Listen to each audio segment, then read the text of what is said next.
What I want to talk to you about this morning is a very different perspective on big data. Most big data conversations are how to make more money for large corporations. And what I want to do is take a very different perspective.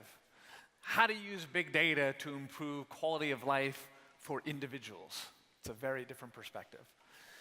When I was on Barack Obama's Council of Advisors for Science and Technology, he gave us a mandate. So there were a dozen of us in this Council of Advisors, mainly academic type people. And he identified these 8 different areas where he wanted to make investments in technology, networking and information technology, to improve quality of life for every citizen in the US. And we created this large report, basically a book, 170 some pages. And the bottom line is, if you're going to invest in technology, you need to invest in the data. It's not about the technology, it's about the data.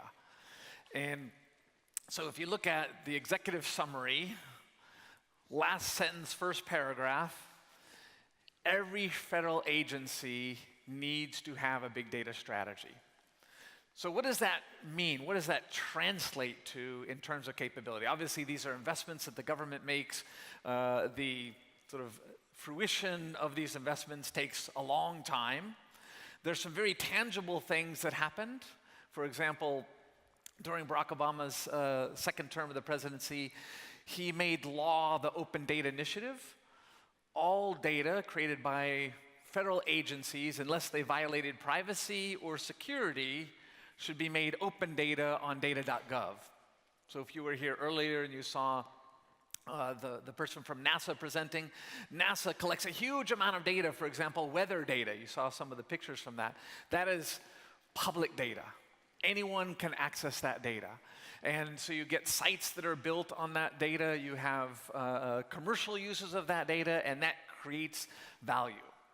And one of the things that I think Anish Chopra did well, he had a very good insight that says, look, what we need to do as government is enable. We need to get out of the way, right? Put the data out there and let the innovators innovate. Make it easy, remove friction, create an open data initiative, but don't try to control the data from a government perspective. Put it out there and let the entrepreneurs create value from it. Right? This is huge, because when governments try to over-control, then they squash innovation.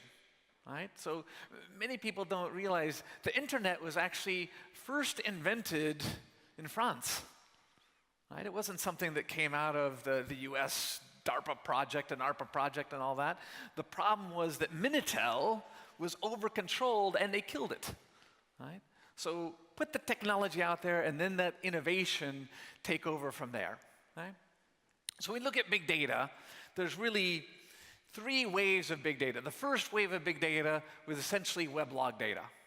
Right? So if you go on to eBay and you buy something on eBay, there's a transaction there. I bought something on eBay. But all of the interactions, all of the clicks and all the searches and so on, that was really the first wave of big data. And I'm using eBay as an example because they're pretty sophisticated about how to analyze this data. The second wave was largely social media data, taking all the sort of stuff in the blogosphere and the tweets and so on and analyzing that and understanding sentiment, et cetera. The third wave, to me, is where it really gets interesting.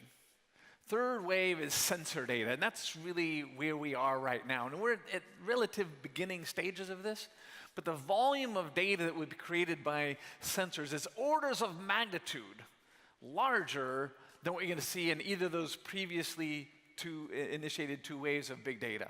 There are not enough monkeys on keyboards using Facebook to generate the volume of data that sensors on every device and every human and every cat and every dog is going to generate. But more importantly than the volume of the data, the value of sensor data is absolutely huge. So this was published in an O'Reilly report. The future belongs to companies that turn data into products. Right? When we talk about data, we very often talk about this idea of business intelligence. We create tools for companies to analyze their data to make better corporate decisions. And that's great. Companies should make better corporate decisions. But what I want to do is turn the focus a little bit to what I refer to as consumer intelligence. How can we provide the data to individuals, to consumers, to allow them to be smarter? It's fine that corporations are smarter, but I want individuals to also be smarter. So this idea of consumer intelligence is making the data available for individual decision making. If we look at what's going to happen this year, we will expand the digital universe into multiple zettabytes. A zettabyte is 21 zeros. It's a lot of data. We've created more data in the last 3 years than all previous 40,000 years of human history. And 3 years from now, I'll be able to say that again because of the exponential growth that we're seeing in the data. But more importantly, as we've heard this morning, particularly I think the CTO from Shazam observed that the access to information via the mobile device is now prolific, right? There are over 3 billion internet users, and these are explicit users. There's actually a lot of internet users who don't even know they're using the internet, but ones that through their mobile device are directly, explicitly accessing the internet, over 3 billion people. In the world of big data, that access to information, the demand is more and more real time. I want access to information in real time. Now imagine this idea which is referred to as the quantified self, where the data that you have access to is everything about your preferences, your behaviors, your experiences. Every book that you've read, every piece of music that you've listened to, every trip that you've taken on Uber, every airplane ride, every movie that you've watched, everything, we collect all of that data, right? When I say we, I mean you. Right? I don't mean we, the corporations, collecting that data, although that's clearly going on. Right? What I want to do is turn this around and say, what if you have access to this data? You have direct access to this data. Everything about yourself, right? Are you happy at your job? There's an interesting application out there that basically polls the user every so many hours, and then it will give you a reading back and will give you an idea, well, maybe if you're unhappy during the day when you're at work, it's time to change your job. But you've got to collect the data in order to have the self-realization to make those decisions. For some people, the most important thing is wealth. For other people, it's health. For other people, it's, everybody has their preferences. We should be able to have data about all of those things. So imagine a personal data warehouse in a cloud infrastructure that you have access to. And the tools emerge so that you can analyze your happiness, your preferences. You can decide for that data with whom you are going to share that data. Some brands I trust, some brands I don't trust. I will share with you, but not with you. And it's my data, so it's my right to make that decision. And by the way, too many of you give away your data and don't get enough in return. You go to the airport in Tegel, and for 30 minutes of free Wi-Fi, you check a little box and say accept, and the little box says you have read all the terms and conditions and you accept them. None of you read it, right? But of course, if you read carefully, in most cases, those terms and conditions says, I can collect all the data about you that I want, I can do anything I want with it, I can resell it, I can do anything, and you just click that box, right? This is a bad decision, right? But no human has the ability to read all those terms and conditions, and of course, that's what they want, right? They being the corporations that are collecting that data. So imagine that you have software that acts on your behalf that says, I have my terms and conditions. If you want to collect my data, these are my terms and conditions. And if you don't meet these terms and conditions, then you don't get my data. You can use it for this purpose, but not this other purpose. You cannot sell it, whatever those terms and conditions are. And the problem is that large corporations have very advanced so-called CRM software, right? Customer relationship management software that they use to try to influence you to make decisions that benefit them commercially. Well, what I need is VRM software, vendor relationship management software, software that will act on my behalf, to sort of make decisions and make recommendations that are in my best interest, not necessarily in the corporation's best interest. So your CRM will talk to my VRM, right?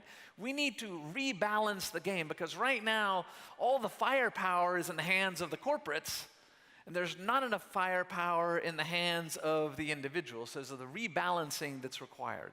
Now, if individuals act in isolation, they don't have enough power. So we also have to have ways of aggregating the data and aggregating the buying power and so on. And the reality is that I can build a recommendation engine with access to your data that will make better recommendations of hotels and movies and music than you would make on your own. With deep learning algorithms, I can absolutely make a better recommendation. Even if you spend hours browsing and reading all the hotel descriptions and all that kind of stuff, my recommendation would make you happier than what you would do as a human. And it would cost you a lot of time in order to do that. So it's clearly in your best interest to use this technology for your own benefit. Now, we talk about the quantified self idea. There's an observation from Peter Drucker, who's one of probably the smartest management gurus who ever lived. He's from Austria. And one of his many quotes, "What gets measured gets managed." If you're not measuring, if you're not collecting data, you're not managing it. You don't have a capability to manage it, right? So let's take an example, probably one of the most used examples of deep learning. Automobiles are heavily sensor-enabled. Volvo Cars, who's one of the sort of innovators in this space, and of course I know I'm in Germany, the land of car manufacturers, but Volvo was a very early player in this, right? They instrument the vehicle. They spend more money on software and data infrastructure than steel going into those vehicles. And their whole brand is around safety. Volvo has committed by 2020, no one will die in a Volvo car. That's a big statement, right? Now, of course, they can't help it if you have a heart attack while driving a Volvo car, but if that happens, the car will pull itself over and hurt no one else on the road and no one else in the car. This is a big statement. We can monitor everything that's going on about your driving habits. I can tell that you're braking too often, that you're following too close in the car in front of you, that you're not signaling before you turn. We know all of that stuff, and we can give suggestions back on how to improve your gas mileage and how to improve your safety and so on. That feedback helps people drive better. There's an insurance company in the UK that will give you a discount on your driving insurance simply by allowing the app to give you the feedback. You don't even have to improve your driving as part of the contractual terms. Just the fact that you allow them to give them the feedback, they know that your driving will improve and they will give you that discount. But in the future, in fact, your kids will not be allowed to drive cars because it's actually not efficient and it's not safe. Deep learning algorithms will drive the cars. Deep learning algorithms don't text while they drive. They don't fall asleep while they drive. They don't talk to their friends while they drive. They don't drink and drive. Much, much better, right? Now, I know some people, oh, but I like to drive. It's okay. If you like to drive, you can pay money and you can drive in a circle in a racetrack, but stay off of my road, right? In order to do this, we need the data, the sensor data, and we need the deep learning algorithms. These deep learning algorithms really just became viable in the last 2 years because of some breakthroughs in computer science and some breakthroughs in mapping into some special purpose hardware, right? So this is great stuff. Now, what's interesting to me is that the average automobile is instrumented better than the human body. This to me is weird. What do you value more, your vehicle or yourself? Now, for some of you, I don't want to know the answer to that question. If you were here for the first talk of the morning, you know, the doctor's going to rejuvenate and fix all of the problems with some reverse maintenance. Okay, that's great, right? But this is a problem. We have a light that comes on to say, check the engine, check the oil, change the tire. We've fully instrumented the vehicle, right? With big data analytics, we should be able to fully instrument the individual, right? And this technology is not science fiction technology. Here's an example of some of the things that can already be done. Right? You have smart scales that will collect your weight into the cloud. You weigh yourself every morning. It'll collect the weight into the cloud. You can see the trends and so on. It'll collect your body temperature, your sleeping habits. All of this technology already exists. If you have an Apple Watch or a Fitbit or Nike Fuel or any of these kind of variations on personalized sensors, this is really just the beginning. Those sensors are very primitive, but you can see what the possibilities are, right? One of the areas that's very important in healthcare is being able to check the vital signs of the body, your heart rate, your blood sugar level. There's a project going on with one of the customers that I work with in Switzerland, in Novartis. They're building a contact lens with a sensor that's smaller than a grain of sand that goes in your eye. Because a grain of sand in your eye is annoying, right? So it's got to be so small that it's not annoying to your eye. And it's collecting your blood sugar level and using wireless communications capabilities to deliver that on a continuous basis. And for a diabetic, we can intervene and say, hey, your blood sugar level's out of whack. You need to do something about it right now. Otherwise, you're going to end up in the emergency room. This is the output of a Fitbit of a friend of mine. This technology's been around for a long time, keeps track of how many steps he makes, what his sleeping habits are, and so on. There's interesting ways of gamifying to get people to behave in interesting ways. So he has a contest with his wife, who sort of walks the most steps in a day, and so on, and that encourages good exercising behavior. A friend of mine was given by his child a Fitbit that says, Daddy, Mommy says that you don't exercise enough, so I'm giving you a Fitbit and I'm giving me a Fitbit, and your job is to exercise more than me because I want you to be around when my kids are born, right? And with this kind of conversation, you can't say no. This is a puffer for an asthmatic. The puffer has sensor on it that detects air pollution and other things that are bad for asthmatics, and it will tell the person to take a puff right now because the air quality is such that you need to do this, or it might tell them go inside immediately because you shouldn't even be outside.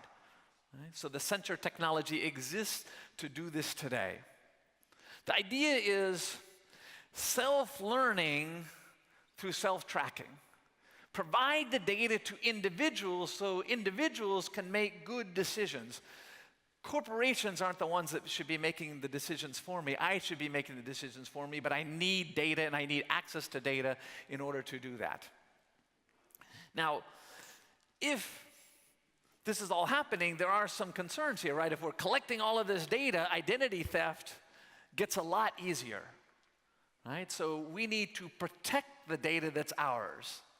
And I hear a lot of politicians, especially in Europe, saying, well, you know, we're gonna make sure that all the data is within Germany or within Italy or within whatever, and by putting it on our soil, the data center is our soil, it will be safe. This is technical nonsense, right? The internet does not respect the borders of your countries, right? If you do a good job of protecting your data, I'm perfectly willing to have my data sitting next to Langley, and if you know where Langley is, that's where all the spooks live in the US that people are all worried about from the Snowden report. I'm happy to have my data in their data center as long as it is strongly encrypted and protected properly, right? Putting it in a particular geographic boundary is nonsense, right? This is politicizing and sensationalizing the sort of privacy issue, right? The rules for sharing, right, that my software talks to your corporate software about, they need to be enforced by law. If you agree to this contract, we do need laws and regulation to enforce that to happen. So there is a role for regulators to make that happen. GDPR, the General Data Protection Regulation that's going into effect in the EU in May of 2018, has some of the elements to make some of these things happen in an appropriate way. But the main point here is encryption and real security controls are essential in order to be successful. So in today's world, everybody talks about 360-degree view of the customer and so on. The reality is nobody has it, right? Corporations all talk about that. They all have projects to do this. Nobody has it. By the way, as a consumer, I don't necessarily want them to have it. This is my data. I have a 360-degree view of myself, and I will decide how many degrees you get based on the value that you're going to give back to me. It's my data. And I'm going to protect it, and I'm going to share it, and I need software to help me do that. So for that, I thank you very much for spending this last session before lunch with me. Thank you.